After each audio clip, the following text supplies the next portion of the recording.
Hello everybody, welcome to our channel. My name is Nicole. I'm an amateur tennis player. My game has stability but no rackets, hits, and well, I really appreciate in my rackets the help I can get from them and the forgiveness so I can get my best results. Today we're going to review the testing of Yonex VCore 100L, so the light version, and we're going to cover the categories you've heard before. So it's power, spin, control, stability, feel, and how easy it is to switch to this racket for the beginners.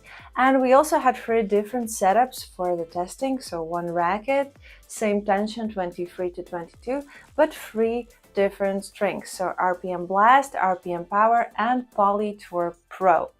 So let's start with power. So power for VCore 100 is 3 out of 5 for us, benchmarking it against Babolat's Pure Drive.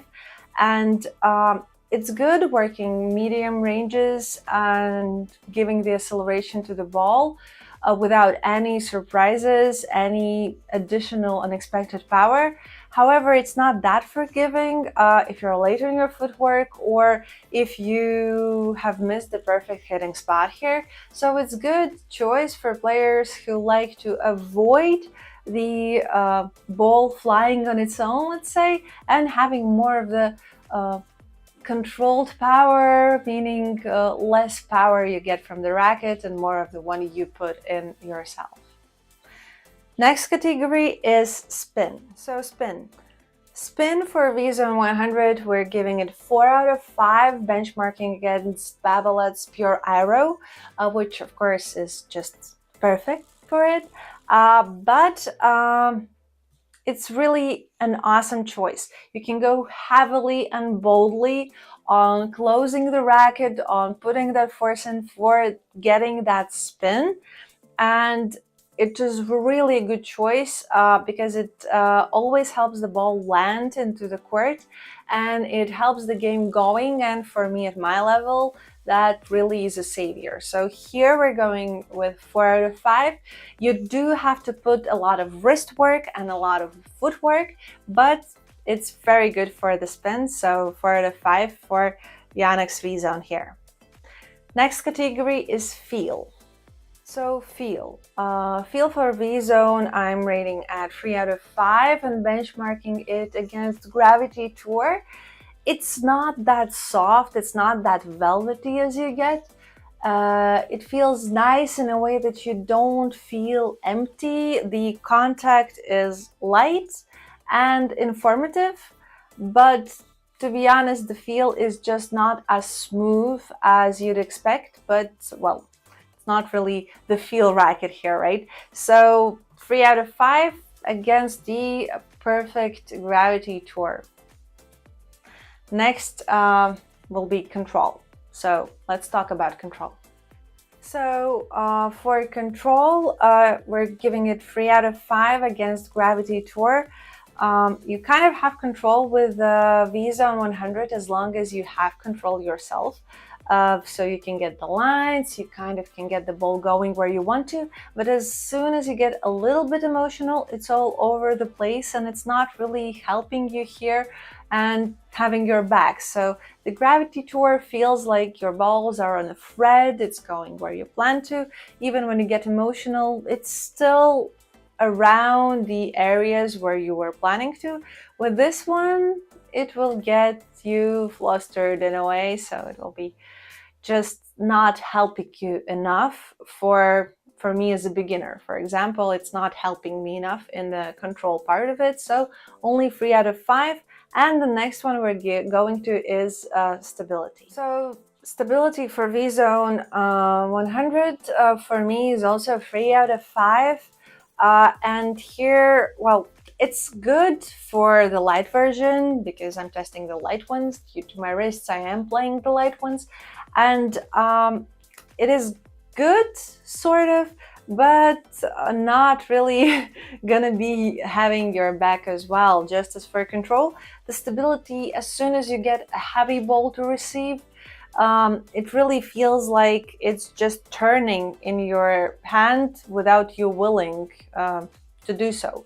So it's not really helping you get the hard balls. and well, it's as much a stability as you can, I guess, expect from the light version. On the bright side, it is highly maneuverable, I'd say, especially when you go closer to the nets. So in those games, it's more maneuverable, but from stability, I really get more help from the head radical light one. So here, only 3 out of 5 for Yonex. Next one, and the last, not the least, is ease of switching to the racket and how easy it is to start with it. So easy to start with Yonex VCore 100L?